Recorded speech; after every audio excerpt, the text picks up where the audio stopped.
Neemias, capítulo 2. No mês de Nisan, no 20º ano do rei Artaxerxes, na hora de servir o vinho, fui levar a bebida ao rei como de costume.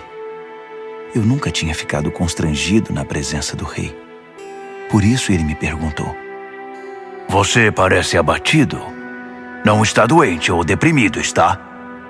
A pergunta me deixou ainda mais perturbado. Respondi: Viva o rei! Como eu não estaria abatido se a cidade na qual todos os meus familiares estão sepultados está em ruínas e só restam cinzas dos seus portões?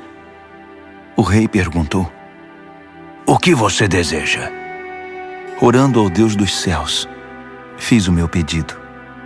Se o rei está contente comigo e acha que sou um bom funcionário, dá-me permissão para ir ajudar até a cidade na qual meus antepassados estão sepultados, para que eu possa reconstruí-la. O rei, com a rainha sentada ao seu lado, disse: Quanto tempo você precisa para realizar esse trabalho e quando estará de volta? Eu disse a data e o rei concordou com a minha ida. Depois eu disse: Se o rei concordar, escreva cartas aos governadores do território a oeste do Eufrates, para que me deixem passar até chegar a Judá.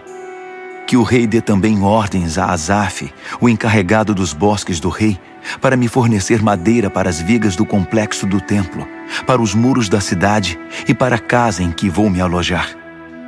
A mão generosa de Deus estava comigo, e o rei me concedeu as cartas.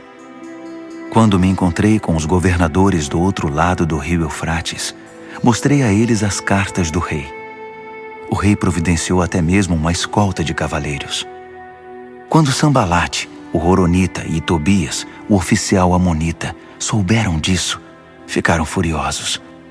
Eles não se conformavam em ver alguém defender os interesses do povo de Israel. Foi assim que cheguei a Jerusalém. Depois de 3 dias, eu e alguns homens que estavam comigo nos levantamos no meio da noite. Eu não tinha contado a ninguém o que Deus havia posto no meu coração a respeito de Jerusalém. O único animal que tínhamos era aquele em que eu estava montado. Na escuridão da noite, passei pela porta do vale na direção da fonte do dragão até a porta do esterco, inspecionando os muros de Jerusalém que haviam sido derrubados e os portões que haviam sido queimados. Depois passei pela porta da fonte e subi em direção ao tanque do rei. Mas não havia como o jumento em que eu estava montado passar. Então subi pelo vale naquela escuridão, inspecionei o muro e voltei pela porta do vale. As autoridades locais não sabiam onde eu havia ido e o que estava fazendo. Eu não tinha dito aos judeus, aos sacerdotes, aos nobres, às autoridades locais, nem a qualquer outra pessoa que estaria trabalhando. Então apresentei a eles um relatório. Vamos ser francos. A situação está muito ruim. Jerusalém está em ruínas. Os portões estão todos queimados. Venham comigo.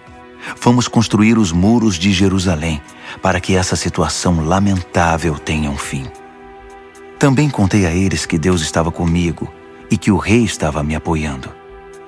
Eles responderam: Estamos com você. Vamos começar. Logo estavam prontos para começar a obra.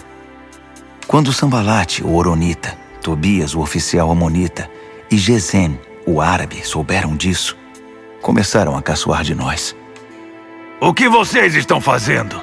Pensam que podem passar por cima das ordens do rei? Respondi: O Deus dos céus nos dará sucesso. Somos servos dele e vamos reconstruir os muros. Vocês podem ficar fora disso. Não deem palpite. Jerusalém não é da conta de vocês.